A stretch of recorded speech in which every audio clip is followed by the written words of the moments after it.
everyone, I'm Laura from monkeymom.com and this is Em. And today we'll start a new YouTube series showing you inside our homeschool. If you're new, thank you for being here and please consider subscribing to my channel.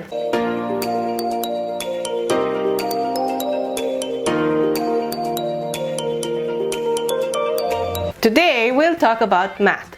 Em is about to start 6th grade, so these insights will be from a middle school perspective. The math program we've been using from 1st grade is Math in Focus. I will do my best to review it separately, but we had a love-hate relationship with this program. I'm very happy with the math base it laid down for Em, but at times this program might seem tedious. Math in Focus is Singapore-based math and it has several components. The semesters are split into A and B, and from 6th grade we don't have the grade mentioned on the cover. Instead, they start being called courses. So this is course 1 for 6th grade.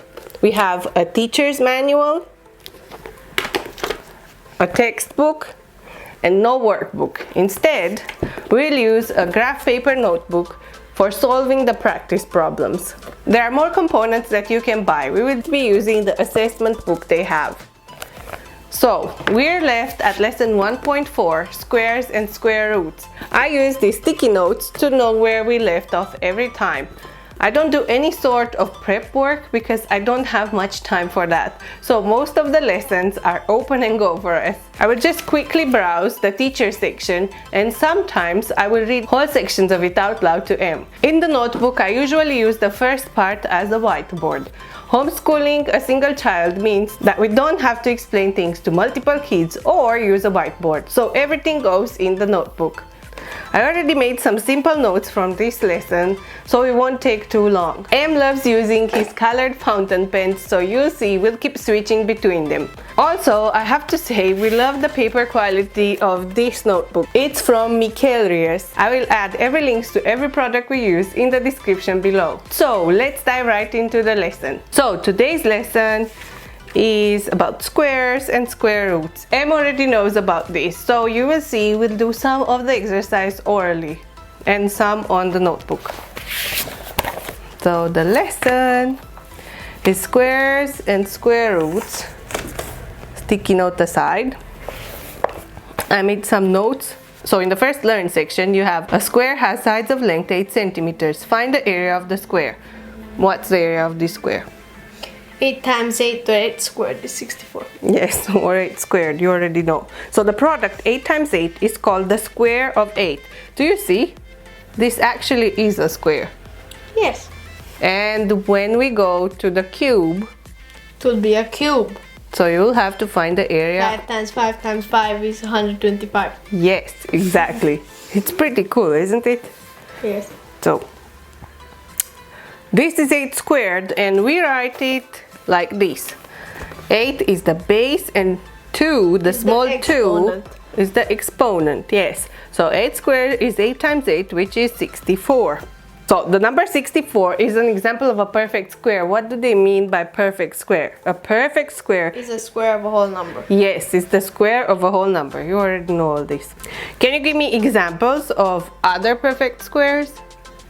144, 196, 100, 81, 64, 49, 36, 25, 4, 9. Oh, so you went down. Okay, so how do you find the square of 5 then? 5 times 5, 5 squared, 25. Okay, 5 squared. So all this learn section, just browse it quickly and tell me if you have any questions about it. No, I don't. Okay, so now we have a short guided practice. You can quickly tell me the answers to that. 4, 36, 81, 121. Okay, so he had to find the square of each number. 2, 6, 9, and 11. He already knows them. 4, 36, 81, 100. Okay, now we learn about square root. A square has an area of 9 square inches. Find the length of each side of the square. So what's different to this problem compared to the last one? You have to find the square root, not the square.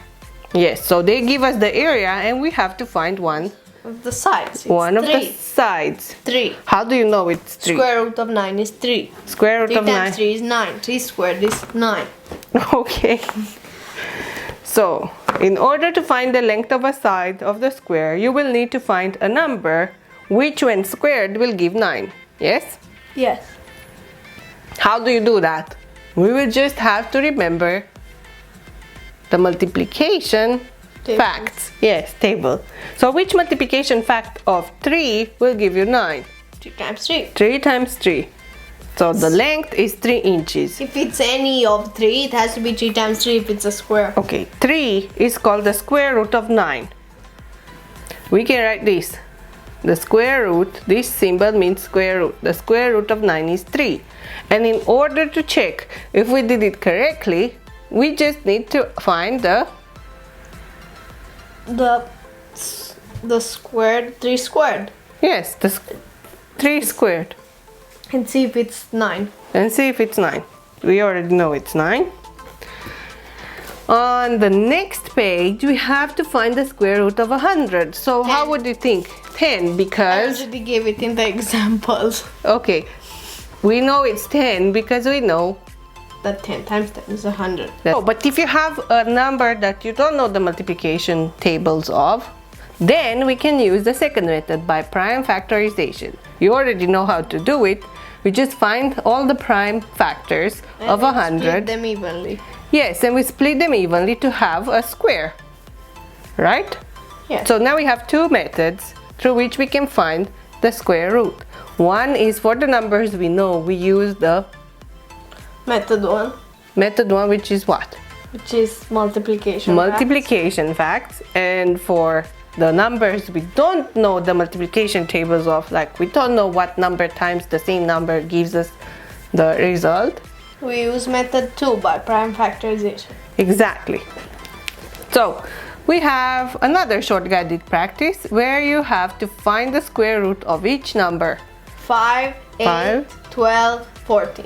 So he had to find the square root of 25, 64, 144 and 196. Sometimes he gives me the answer too quickly and I'm not that great at math, I have to admit. Teacher's edition comes in handy because, I'll show you in the other camera, all the answers are in pink. So I can quickly check that what he's saying is correct. So we'll go to the next page. The next page is our practice for this lesson. So I think you can do orally all the exercises up to number 9. Let's see. Yes, I can even do number 9. Okay, we'll just write it down for everyone to see how it's done. So find the square of each number. For 3, it's 9, for 7, 49, for 12, 144, for 10. 100. Okay, now we have to find the square root of each number. For 36, 6, for 81, 9, for 121, 11, and for 49. 7. Okay, now for this problem we have to list the perfect squares that are between 25 and 100. 36, So for 49, this one- 64, 81. So for I'll this just write one, those down. please write them down. Yes. 36, 49, 64, 81. Okay, that's perfect. Now give me the next color. As we will write number 10. Last. Okay, so number 10 will be 35 squared. How would you solve that? 35 squared is 35 times 35. And that is something I do not know.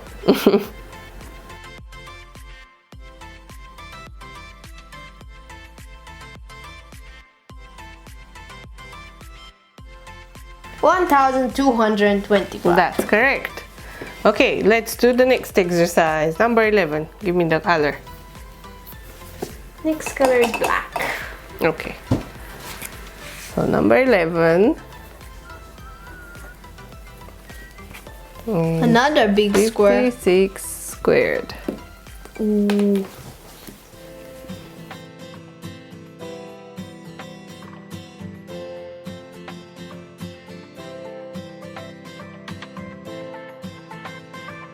So 3036. No. You made a mistake somewhere. 36. Another 0, another 3. 5 times 5 is 25 plus 3 is 28. Oh. So this one is 3 plus 8 and this one is a So the answer. 2136. Yes, that's the answer. You have to pay attention to these. Still not an Okay, the next octillion. one, still not an octillion. The next one is number 12 and you will write it down. 64 squared. I think I can do this in my head. You can? 64 is 2 raised to the power of 5. Mm-hmm. Okay, 128. I just have to find 2 raised to the power of 10. Okay. So the 120, I think, I'm not sure. 128, 256, 512, 1024, and 2048. Okay. That's 2 raised to the power of 10. It's not good, not good.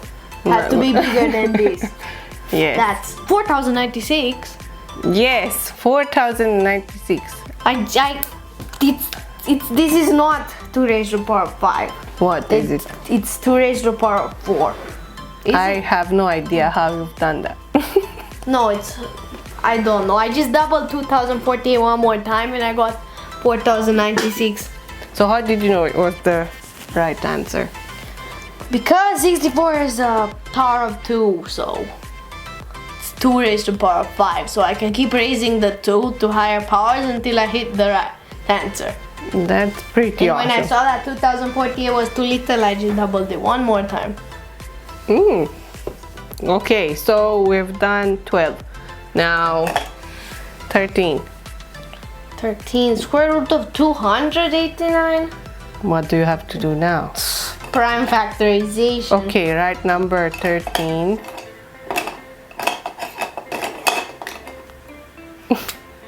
Write number 13. I don't know if you have enough space there.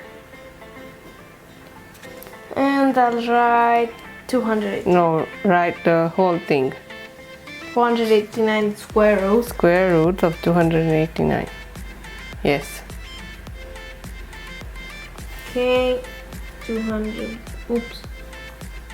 89. Okay, 289. 2 plus 8 is 11 plus 9 is 20. Is 20. No, it's not divisible by 3.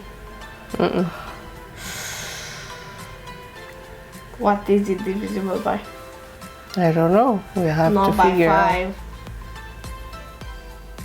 18, not by even numbers. By 7. I don't know. Oh, I do not know that.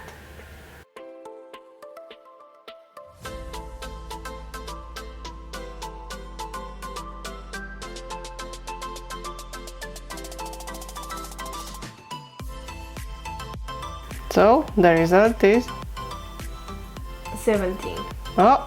So what do you find? What's here? 17 times 17. This Yay! is a square. Oh, it's not a cube. Don't do the thing around the box. So the result is, you can say equals. I just had to. Oh, I had to find that it's divisible by 17. Yes. It wasn't that easy, was it? No. No. So Maybe 400. that is would be easier. equal. To I 17. think so. 10 times 10 is 100, so 20 times 20 will be 400. Yes, exactly. Are you writing it down?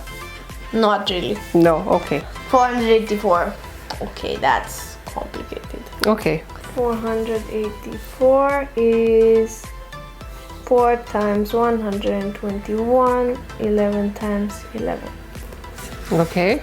And this is 2 times 2. So 11 times 2 is 22. The square root is 22. Equals. Okay. So now we get to number 16. What does it say? Find the square root Given of that 41 squared is 1681, find the square of 410. So what? This times 100. times 168,100. Yes, exactly. Next, 17. Can you read it? Given that 51 squared Is 2,601. Find the square root of 260,100. Okay. Okay, so we have this 2,601 here. Multiply by 100. That means that you multiply this by 100, then this is the square of 5,100. What? 5,100. 5,100. Just look carefully at the numbers. Oh, 510. So which one is it? 510. 510, yes. Oh, so you don't put 2 zeros, you just put 1. Okay, it's powerful square. Given that the square root of 676 is 26, evaluate the square root of 2,704. How does that help me? I don't know, let's figure it out.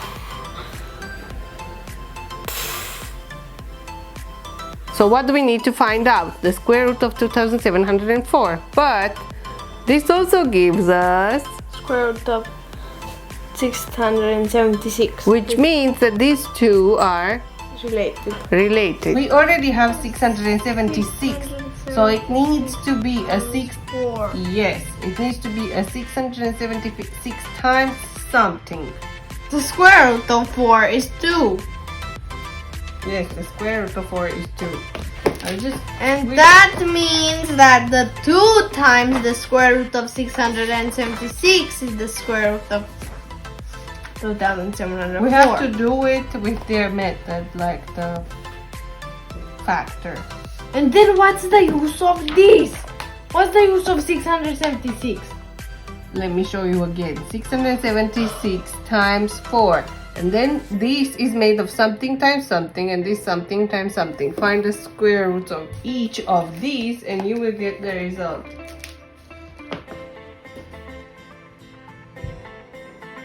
Twenty-six times 2 and 26 times 2. So the result is? The result is 52. Okay, so it equals 52. So because some of the problems only have the answer in the teacher manual, I also have the solutions key which have more explanation, and I will show you here. So whenever we get stuck, like we did just now because we didn't understand how it's done, I just have step by step the solution.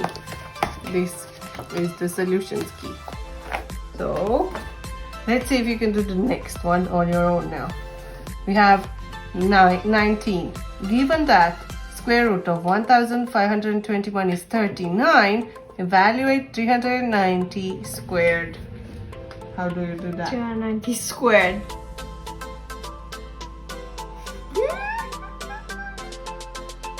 Do you know what's funny about this? What's funny about that? So this has 300. They just had a 0, so you have to multiply by 10. So it will be 15,210. Not quite. No. Because this is squared, how many zeros will you have? 2! It will be 152,100. Yes, exactly. So this is the trick. These two. Square the 10 into 100. Yes, exactly. So you got it. Number 20. Heather wants to make, you read, a giant square quilt with sides of length 28 feet. She uses square patches of fabric that have sides of length 4 feet. How many patches of fabric will Heather need to make this giant square quilt? Okay. So she needs to make a 28 out of 4s. She needs 7 4s. Okay. 7. That's the answer. It's not 7. It's not. But what does it ask? How many patches of fabric? Will she need to make the giant square quilt? So how many times 4 feet times what is 28? The length is 28 feet. And she uses 4 feet. What do you need to find? What did you find out by saying 7? So we will just draw the quilt that she wants to make. Wanted to do it with 28 squares. Exactly. I wanted to show you that in order for this to be 28, like a patch that she uses is this. Okay? How much? How big is it? 4. 4. This side will also be 4, right? And here, this also will be 28, right? So what do we need to find? In order to find how many little squares fit into the big square, what exactly do we need to find about the big square? The area. Yes. How do we find the area?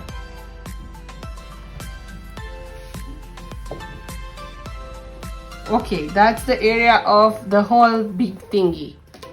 But you already told me that she needs 7 of these. 7 of these will go on one side. 1, 2, 3, 4, 5, 6, and 7. But to fill the whole thing, how many more will she need? She'll need 49. Did you get it or not? Yes. Yes. We don't need to find the area of the big one. We have to find how many small ones go into it. And you already said that to fill one of the 28, she needs 7. This week, customers at the carpet store paid $3 for a square foot of carpet. Next week, the store will be having a sale. During the sale, each square foot of carpet will only cost $2. Neil wants to carpet 2 square rooms in his house. The floor of one room is 10 feet by 10 feet. The floor in the other room is 14 feet by 14 feet. How much money will Neil save if he waits to buy carpet during the sale? Okay, this is a lot of information. Yes. This is the question. Yes, that's the question. How much money will... First you have to find out how much it costs for the $3 and then for the $2. Okay, fine. How much carpet does he need? How many pieces of... Okay, so first we need to find how many pieces of carpet he needs. Yes. How much carpet he needs, in fact. So, 10 feet by 10 feet, that would mean he needs how much carpet? 10 by 10, 100. 100, exactly, because And on it's like this. you will need So we were right. 196. Problem 21. 296 in total. Okay, you're right.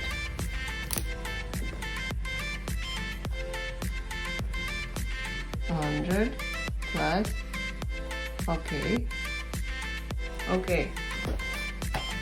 I will just check if they have other steps here in the answer. Okay, so for 296 times 2 will be... What's the difference? What do you notice? It's the same thing. Yes, because that's what I wanted to explain to you. We can do the difference of the dollars to find out how much it costs. Oh, times 1. It's 1. $3 minus $2 is $1. $1. So that means that for 296 times $1, you would need $296. And that's it. You get it? Yes. So your way was not wrong, but you did a lot of calculations where you could have just done it simply. So that was it for today. Good job. Awesome. I hope you've enjoyed our lesson. If you have questions, I'd be happy to answer them. Just pop them in the comments below and do let me know if you'd like to see more videos like these. And don't forget to hit the thumbs up button and subscribe to see any future videos I post. Until next time, stay curious!